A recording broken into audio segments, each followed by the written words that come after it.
Chapter 7. I Only See Strangers. When I enter the backyard through the gate, there's a load of smokers huddling together. One of them shoots a glance my way, but the rest are oblivious. As I go inside, my throat tightens and my mouth begins to dry up. The bar is starting to get crowded. I don't do crowded. I don't even do people. But all my paperwork is in there and I can't lose that. All my research, my reasonings, my questions for the coroner. I feel a wave of relief as I clock my bag. It's still there by my seat where I left it. The smashed glass has been cleared up. All that's left is a sticky wet stain on the floor. I take a cautious glance towards the elephant woman and let my eyes rest on her legs. But without focusing, and just to make sure I don't really see anything in case, but it appears safe. Just a pair of legs. Not even swollen that much. I can breathe easier now, relax my jaw. I make it to the bar and get a glass of tap water and a packet of crisps. The barmaid bangs the glass down on the bar and chucks the crisps towards me. Pound. I give her a fiver, and as she turns to the till, I scrutinise the glass, turning it and examining the contents carefully. Seems okay. But if he's doubly sure, I spill a bit onto the bar. My hand is shaking slightly and more comes out than I meant. As the water flows over the surface of the bar and drips onto the floor, I look up to see the barmaid waiting with my change. She's rolling her eyes. She tuts and shakes her head and goes and grabs a cloth. I grab the glass and make a swift getaway. I have to empty out my bag and to get to the papers I need. I shove them on the table and sit down again. Too much shrieking coming from the other side of the bar bugs me. I take a few gulps of water and fight off the little voice demanding something stronger. Shuffling through the statements, I pull out the one made by the mental health nurse Ayinde Angola and scroll my eyes down to about where I left off, then start reading it again. On the night of the 11th of January 2015, I was on the night shift. Miss Westerly was in her room, and I had been informed that she was not feeling well, had been seen by the doctor, and that physical observations were due to be taken every 4 hours. She had not been eating or drinking, so was placed on 15 minutes general observations, and a fluid chart was commenced. She was noted to have taken some fluids and eaten one biscuit. Eaten one biscuit. One biscuit.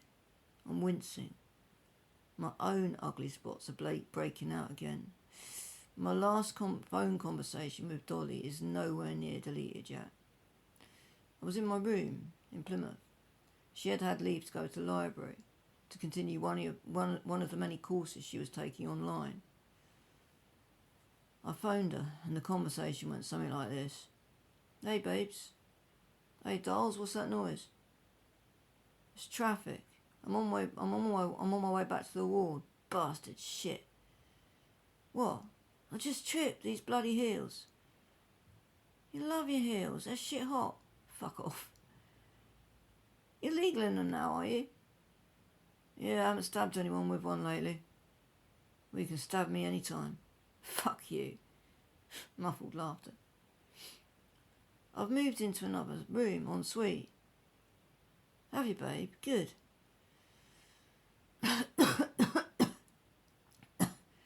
You alright? Sort of, Any news yet? What, you mean the MOJ? What else? Like hell. Dolly's breathing is quick and I can hear the thudding of her hurried steps. Neither of us speaks for a few moments. She coughs again. They tested my blood sugars this morning. They're high for some reason. What could cause that? I don't know.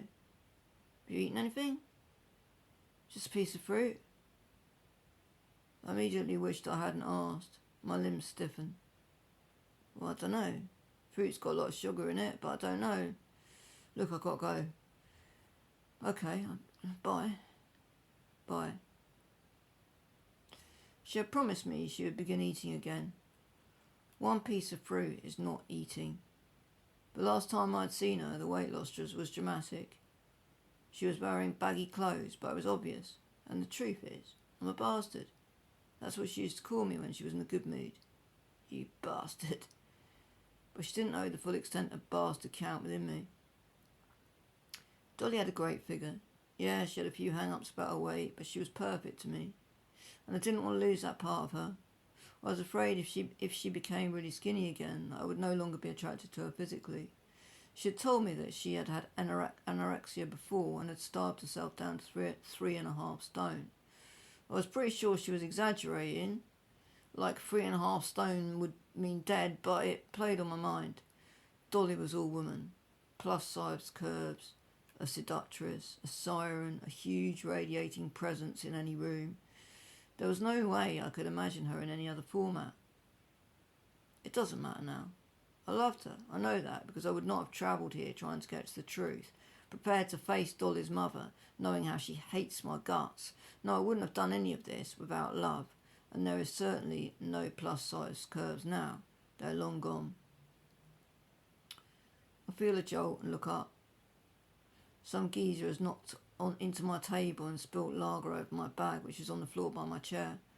I grab it and lift it onto the table before any liquid gets on the paperwork. I've spread myself out too much. I'm in the way. An intruder. I tense up, rigid. I look down at the Hyundai Angola statement again, but the words won't register. The more I stare, the more stuck I become. I'm in danger of becoming catatonic. Before it takes hold, I manage to leap up out of my seat. Water is not going to do this. I make it to the bar. The barmaid has just finished serving someone and turns to me. Yep. I'll take a deep breath. I breathe out again, my lips tight. I'm squinting, eyebrows all screwed, my mouth is opening a tiny bit, but my teeth are staying clenched. Yeah, a glass of... I sigh hard. I'm shaking my head. No. I inhale through my teeth. I can feel the impatience of the barmaid engulfing me. Oh, whatever, I don't know, I can't. She's rolling her eyes, and I let out an irritated sigh. My teeth are clamped tight together. I look away and screw my face up more. My lips are all chewing and movement, and my mouth keeps opening wide with my lips pulled tight in a kind of cycle. When I turn back to the bar, she's off serving someone else. I want another double Jameson's, but I'm bricking it down to what happened before. My limbs are rigid. I need time to work this out. Homin and I are impatient and I don't really count as a member of the tribe. I'm not the sort of person people are going to be waiting for. I dig down in my pockets and retrieve a coin. I toss it. Heads water, tails whiskey. When I toss it on the bar, it goes tails. I'm relieved. The barmaid has clocked onto me again. I managed to get the words out this time, and after securing my Jameson safely, I thread my way back to my seat, being forced to negotiate way too many tossers draped around tosserettes. They're all part of the family, of course, or the sub-family, wherever it is, of hominids. Once I'm sat down, I can't help fixing my eyes on some peroxide sitting at the bar.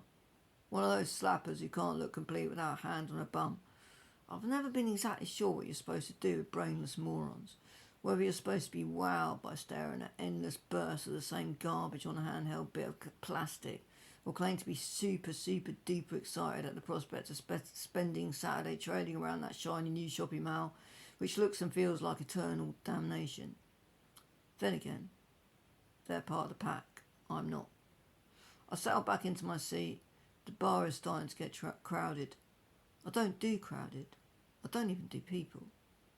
Like I say, and I've said it before, I'll say it again.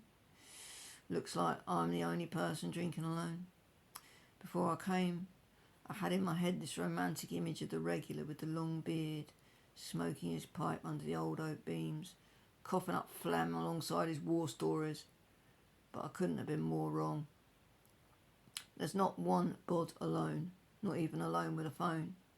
I'm the only one. It's always been that way. It's always that way. Wherever I go, in town, anywhere, cafes, parks, on a beach, people are always together. Even on the bus, you only get ones alone because they're going from A to B, and there will be somebody at B. I know, because if you pass the time of day with any old dear on number 61, she always comes up with the we word. That's it if she's under 65. Over that, and you get, we used to. I do need to connect. You know, everybody does.